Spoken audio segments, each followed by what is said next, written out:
वरोरा तालुक्यात अवैध धंद्यांना ऊत, तालुक्यातील अनेक गावात खुलेआम चालणाऱ्या अवैध धंद्यांना आशीर्वाद कोणाचा? चंद्रपूर जिल्ह्यामधील वरोरा तालुक्यातील अनेक गावांमध्ये सध्या अवैध धंद्यांना ऊत आला आहे। अवैध धंद्यांना जणू तालुक्यात परवानेच मिळालेले आहे। राजरोसपणे चालणाऱ्या या अवैध धंद्यांवर प्रशासन एवढे मेहरबान का, असा प्रश्न मात्र सर्वसामान्यांना पडलेला आहे। तालुक्यात सध्या खुलेआम रेती तस्करी, दारू विक्री, सट्टापट्टी तर काही ठिकाणी गांजा विक्री सुद्धा राजरोसपणे सुरू आहे। पानटपरीच्या व हॉटेलच्या नावाखाली काही ठिकाणी दारू, सट्टा व गांजा विक्री सुरू असून प्रशासन मात्र कुंभकर्णी झोपेत आहे।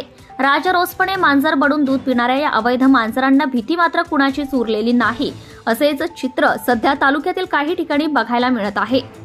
तसेच तालुक्यात सुरू असलेल्या अवैध उत्खननात शासनाचा मात्र लाखो रुपयांचा महसूल बुडत असून वन अधिकारी व राजस्व विभाग व पोलीस प्रशासन मात्र शांतीची झोप घेताना दिसून येत आहे।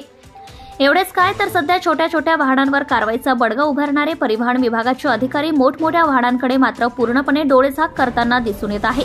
सध्या वरोरा चिमूर महामार्ग क्रमांक 353 वर रोज काही 14 ते 16 चाकी मोठी वाहने फक्त समोरील एकच नंबर प्लेट लावून मागे तसेच बाजूला नंबर प्लेट लपवून राजरोसपणे गाड्या चालवत असून यावर परिवहन विभागाचे अधिकारी मात्र कारवाई करताना दिसून येत नाही। त्यामुळे थोड्यासाठी मोठा दंड आकारणारे हे अधिकारी मात्र या अवैध धंदे करणाऱ्या व नियम धाब्यावर बसवणाऱ्यांवर मेहरबान दिसून येत आहे। Bureau reporter Ashish Kotkar, Navswarajya news प्रतिनिधी, Warora. Subscribe now and press the bell icon. Never miss an update.